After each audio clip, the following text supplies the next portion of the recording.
தமிழகம் எங்கும் கிளைகளை கொண்ட Annamal institute of hotel management and hospital management படிப்பில் சேர்வதற்கான அட்மிஷன் நடைபெறுகிறது.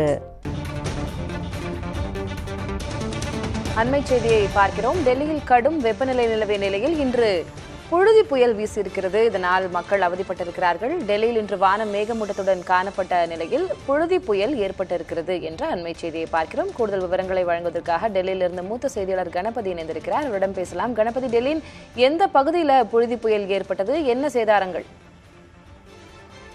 டெல்லியின் பெரும்பாலான பகுதிகளிலே புழுதி படலம் படர்ந்திருக்கிறது. சில இடங்களிலே காற்று வேகமாக வீசியிருக்கிறது. குருகிராம் உள்ளிட்ட சில அண்டை பகுதிகளில் லேசான தூறலும் ஏற்பட்டிருக்கிறது.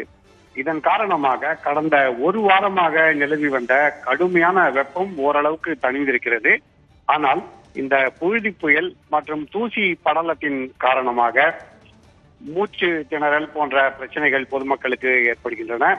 குறிப்பாகவே நுரையீரல் சம்பந்தப்பட்ட நோய் உள்ளவர்களுக்கு காற்றிலே இது போல தூசு அதிகம் இருந்தால் அதன் காரணமாக அலர்ஜி என்று சொல்லப்படும் உபாதை மற்றும் சுவாசத்திலே பல்வேறு பிரச்சனைகள் ஆகியவை ஏற்படுகின்றன. அதுதான் தற்போது நடந்து கொண்டிருக்கிறது. ஒரு பக்கம் கடுமையான வெப்பத்தில் இருந்து ஓரளவுக்கு அந்த வெப்பம் இந்த மகிழ்ச்சி என்றாலும், இன்னொரு பக்கம் இந்த தூசு படலத்தின் காரணமாக சுவாசம் சம்பந்தப்பட்ட பிரச்சனைகள் அதிகரிக்கும் என்கிற பிரச்சனையும் கூடவே சேர்ந்தே வந்திருக்கிறது. டெல்லி மற்றும் அதன் சுற்றுப்புற பகுதிகளிலே இது போல புழுதி புயல் மற்றும் புழுதி படலம் வெப்பம் மிகவும் கடுமையாக அதிகரிக்கும் போது வழக்கமாக ஏற்படுவதுதான். ஆனால் இந்த முறை வழக்கத்தை விட மிகவும் அதிகமாக 45 டிகிரி செல்சியஸ் முதல் 50 டிகிரி செல்சியஸ் வரை தொடர்ச்சியாக பல நாட்கள் பல்வேறு பகுதிகளிலே நிலவி வந்த நிலையில்தான் தற்போது இந்த புழுதி படலம் தற்போது படர்ந்திருக்கிறது.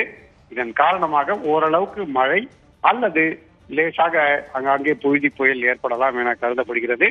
இப்படி ஓரிரு நாட்களுக்கு தொடர்ச்சியாக வானிலை நிலவும் என வானிலை ஆய்வு மையம் தெரிவித்திருக்கிறது.